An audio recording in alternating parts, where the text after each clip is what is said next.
Dave messaged us earlier this week and said, will you and Hannah share on Sunday? And I think once I saw the message, it took me about 3.5 seconds to say, yeah, no problem. Not just because I like the sound of my own voice, but because I didn't want to miss the opportunity. You know, I learned you have to grab these things with both hands and just figure it out later. Yeah, that's true. Yeah. Okay, so we are in Colossians 1, verse 15. The Son is the image of the invisible God, the firstborn over all creation.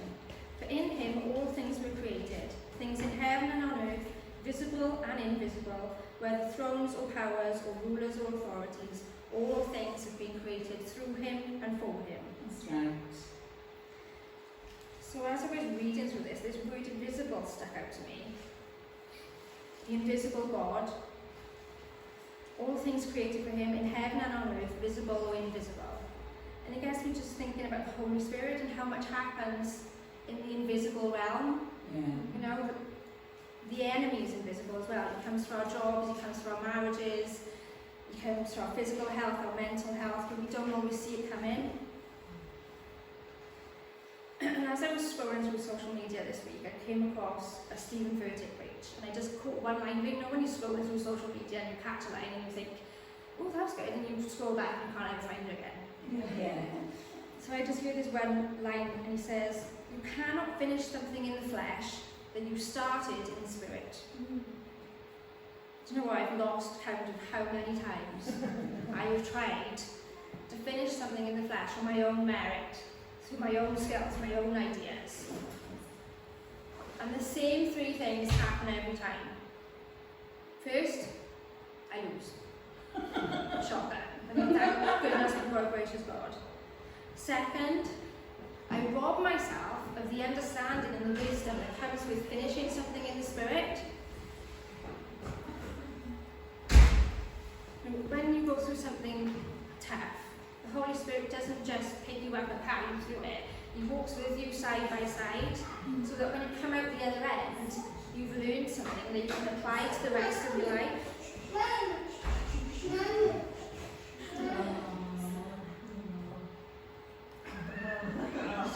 See the other one now this week? Max, you listening? See you later. Bye! Steve.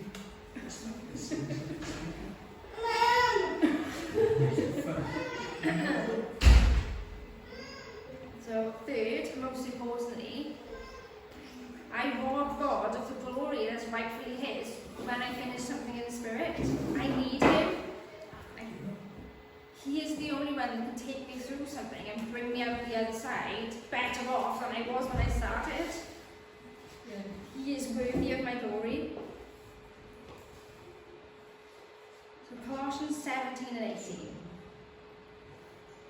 He is before all things, and in him all things hold together. Yes. Everything falls apart without him. He is the head of the body, the church. He is the beginning and the firstborn from among the dead, so that in everything he might have the supremacy. But something happened recently. I can't remember whether it was the last time we had COVID, but me and the kids were stuck in the house. We couldn't go anywhere. And they are wild with energy, climbing up the walls.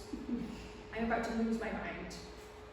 And there's a knock on the door, and it's the Amazon delivery guy. And in true Amazon style, he brings a box like this big, for the size of something I've ordered, about the size of a light bulb. And I think, yes, kids, let's make a pirate ship. So I plonk this massive box in the middle of the living room, stick 2 cushions inside. They're happy as Larry. So I walk out into the kitchen to make some snacks. 2 minutes later, it is chaos. There's punches being thrown, one of them's screaming, the other one's crying. I'm like, what is going on? Turns out they just can't agree on anything. One of them wants to be in the box, the other one wants to be outside the box. One of them wants to draw on the box. They're arguing whether the flap should be up or down, whether the cushions should be in or out. And I realised they just can't agree. Like, they're so consumed with who's getting it right and who's getting it wrong that they can't see it for what it's meant to be, which is just a bit of fun. And in that moment, I realised I've been doing the exact same thing. Like, in this church setting, I've been so consumed about getting it right, setting a good example, wondering which direction we might go next. And God just says, none of that matters. This is my ship. Yeah. I set the course. Very good.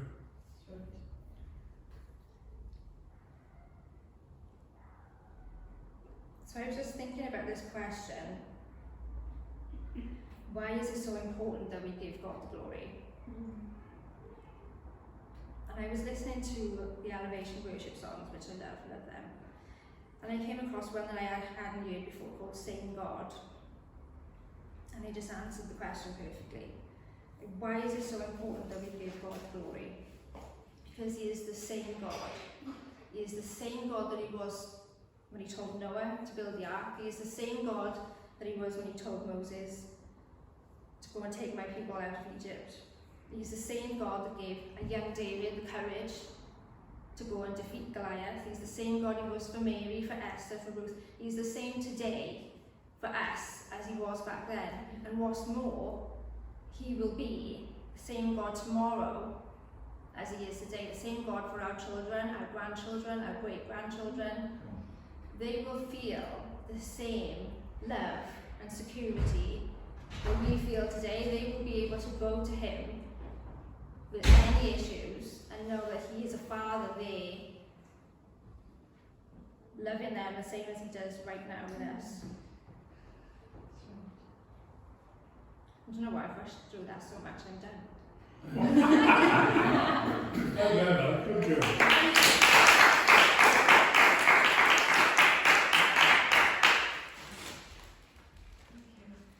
You're right, Hannah. Your boys just came in.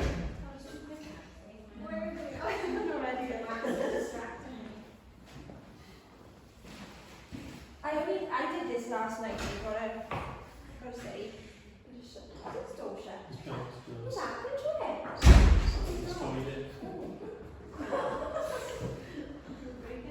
Right. Yeah. So Dave messaged, and I was thinking, what am I going to do now? My house is like a zoo because it's 6 weeks holiday and I don't get 2 minutes to read an email. I did manage to pull something together. So hopefully it's not gibberish, right?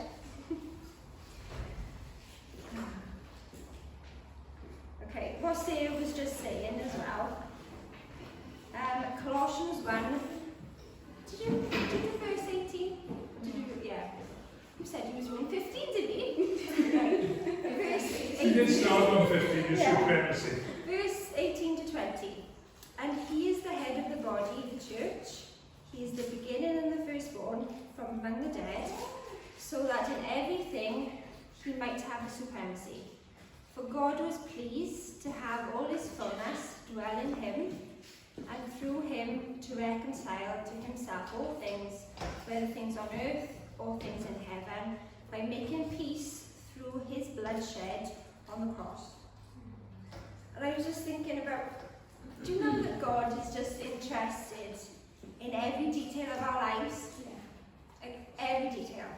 And I'll be in the kitchen, I'll be thinking about this time of year, like a candle. I love a candle, and I think, oh, I love to smell candles, and I can't go wait to go and get a candle, and God must be thinking, oh, I've got more important things to talk about than candles and things, you know. For goodness sake, woman, but he cares. He's a loving person, and he's interested in everything about us. That's right. He's like a good husband. Like, Mark is really good. When he realises like the dish soap is gone, I haven't even told him, go get more dish soap. He just goes out, gets the dish soap, and he comes back, he's like, I know you needed that, here it is. Like, I was thinking about candles the other day, and I was thinking, oh, I'll go out and buy some candles. And my mother pops up then, for her anniversary, and what did she give me? And I just think God is just so good like that.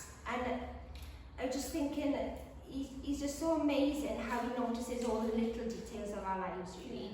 Yeah. He wants to be the head of your life. Now that is a big one. I have lived a life where I think I'm the boss, and I've lived a life where I made God boss, and I can tell you now it's much better when God is the boss. For God was pleased to have all his fullness dwell in him. Even if we make mistakes, which all of us do, he covers us. He covers us because he made peace with his blood. And peace comes with doing God's will, because he's always there. His favour is always upon us. And I'm just thinking about how good God has been to us over the years. And how, like when Sarah said, when we try to do things ourselves, we fail. We just fail miserably because we haven't aligned with the plan that God's got for us. Now, how many people have done that? How many people think, I'm going to take the shortcut, no, it's not working, I've waited too long. It doesn't work. It just doesn't work. God wants to use us for his purpose. And with that, if we allow him, he'll position us in the right place at the right time to do that. Good.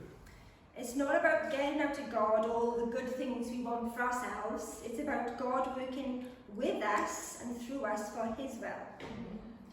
And do you ever notice that when we align with God's plan, grace just flows? It just flows effortlessly.